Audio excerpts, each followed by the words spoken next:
La rondeur des jours. Jean Giono. Les jours commencent et finissent dans une heure trouble de la nuit.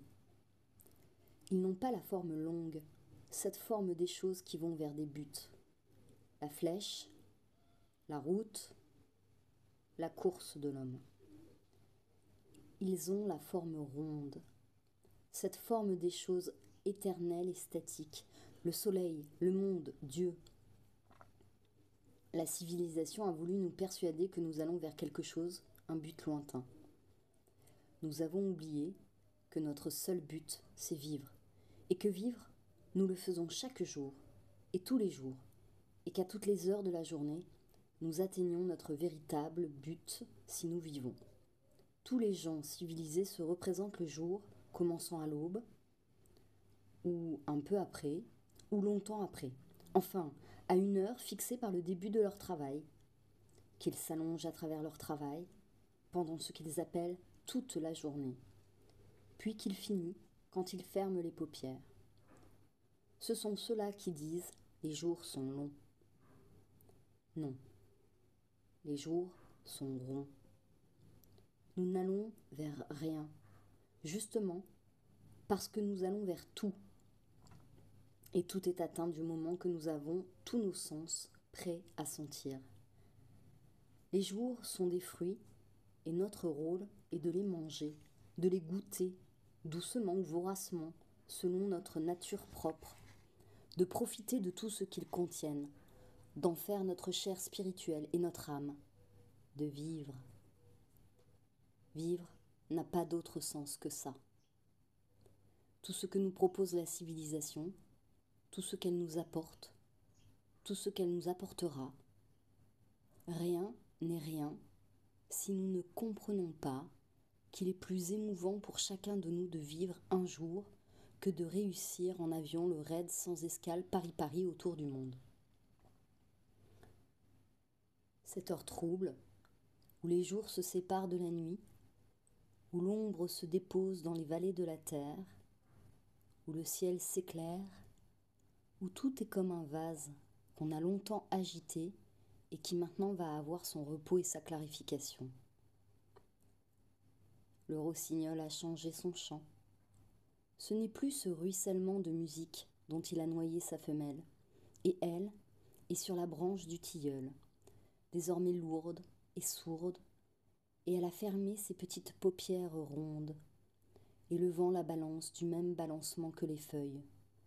Ce n'est plus ce fleuve sonore, c'est une longue note, à peine un peu tremblante.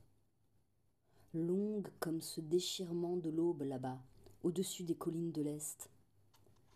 Des gouttes de rosée glissent le long des feuilles des arbres, puis tombent, et les arbres sont tout tremblants, et il n'y a pas de vent, mais cependant, vous voyez comme les aulnes et les peupliers frémissent.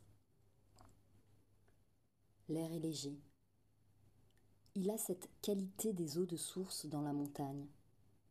On arrive là, on a soif, on la voit verte, on la croit trop fraîche. On la boit, et alors on la trouve justement faite pour l'état exact de votre gosier et de votre corps à ce moment-là. Et vous repartez avec des forces nouvelles. Le soleil se lève, avec lui les odeurs. Dans les lointaines collines, les lilas sont fleuris. Le fleuve a baissé là-bas, dans les fonds de la vallée, car l'odeur des limons vient de monter. Un écureuil a écorché les hautes branches du bouleau. Une odeur de miel vient de descendre. Les pluies passées ont découvert les racines d'un cyprès qui sentent l'anis.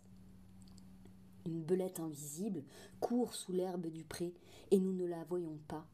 Nous voyons seulement les grettes des avoines qui tremblent. Mais nous sentons toutes les odeurs de ces herbes que la belette charrie de ses petits bonds souples.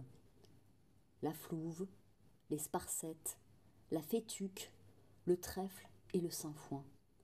La pâquerette et les 1000 petites herbes collées contre la terre noire. Et la terre noire elle-même, avec ses champignons, ses vers, ses petits morceaux de bois pourri. Je suis couché et je dors. Comment le jour entre-t-il en moi? Dans le moment de cette heure trouble, où le jour est né, moi-même endormi et été clarifié.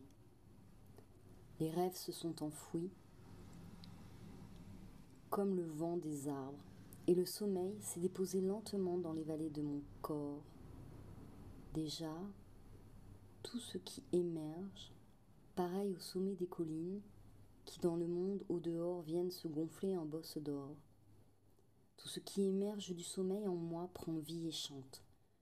Je suis encore endormi, mais j'entends, je sens les odeurs, je bois instinctivement à la fraîche fontaine de l'air nouveau. Les bruits et les parfums me racontent des histoires que ma pensée toute libre enregistre. Par l'odeur d'anis, j'ai vu, les yeux fermés, les racines noires du cyprès. Par le chant du rossignol, j'ai vu la dame rossignol, ivre d'amour et de chansons nocturnes, s'abandonner à la danse aurorale des feuilles. Par le froussement de la prairie et les éclats de parfum qui jaillissent dans les bonds de la belette, comme des cymbales d'odeur, j'ai suivi la course de la belette fauve depuis le tronc du sol jusqu'à sa petite bauge chaude. Enfin, les paupières sont touchées d'un épi d'or. Je m'éveille. Le soleil est posé sur mon visage. Le monde est là. J'en fais partie. Je n'ai d'autre but que de le comprendre et de le goûter avec mes sens.